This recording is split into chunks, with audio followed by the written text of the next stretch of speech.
സ്ത്രീ സുരക്ഷാ pension വിതരണത്തെക്കുറിച്ചും gas cylinder വിതരണത്തിലുള്ള പ്രതിസന്ധിയെക്കുറിച്ചുമാണ് ഇന്നത്തെ വീഡിയോ. സ്ത്രീ സുരക്ഷാ പെൻഷൻ ഏപ്രിൽ മാസത്തെ 1000 അക്കൗണ്ടിലെത്തുന്നില്ല എന്ന് പലരും ആശങ്ക പങ്കുവച്ചിരുന്നു.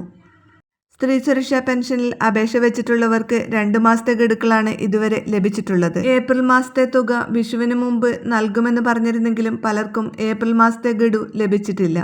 ഏപ്രിൽ മാസത്തെ സ്ത്രീ സുരക്ഷാ പെൻഷൻ വിതരണം മുടങ്ങിയിട്ടില്ല, എന്നാൽ അല്പം വൈകിയിട്ടുണ്ട്.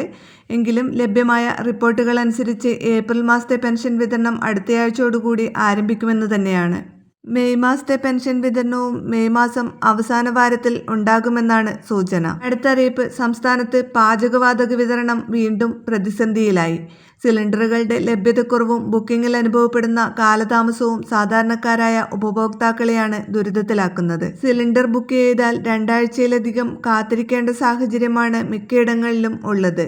ബോട്ടിലിംഗ് പ്ലാന്റുകളിലെ സാങ്കേതിക തടസ്സങ്ങളും സിലിണ്ടറുകളുടെ സ്റ്റോക്കിലുണ്ടായ കുറവുമാണ് നിലവിലെ പ്രതിസന്ധിക്ക് കാരണമായി ഏജൻസികൾ പറയുന്നത്. ഓൺലൈൻ വഴി ബുക്കിംഗ് നടത്തിയാലും ആഴ്ചകൾ കഴിഞ്ഞാണ് സിലിണ്ടറുകൾ വീട്ടിലെത്തുന്നതെന്ന് ഗാർഹിക ഉപഭോക്താക്കൾ പറയുന്നു. ഏജൻസികളിൽ അന്വേഷിച്ചാൽ കൃത്യമായ മറുപടി ലഭിക്കുന്നില്ലെന്നും പരാതിയുണ്ട്. പ്രതിസന്ധി പരിഹരിക്കാൻ കമ്പനികൾ അടിയന്തരമായി ഇടപെടണമെന്ന ആവശ്യം ശക്തമാണ്. ബദൽ സംവിധാനം ഏർപ്പെടുത്തി വിതരണം സുഗമമാക്കാൻ അധികൃതർ തയ്യാറാകാത്ത പക്ഷം വരും ദിവസങ്ങളിൽ പ്രതിഷേധം ശക്തമാക്കാനാണ് ഉപഭോക്തൃ സംഘടനകളുടെ തീരുമാനം. ഇതുപോലെയുള്ള അറിയിപ്പുകൾക്കും പെൻഷൻ സംബന്ധിച്ച അറിയിപ്പുകൾക്കും നിങ്ങൾ ഈ ചാനൽ സബ്സ്ക്രൈബ് ചെയ്യുക. വീഡിയോ ഷെയർ ചെയ്യാൻ മറക്കരുത്.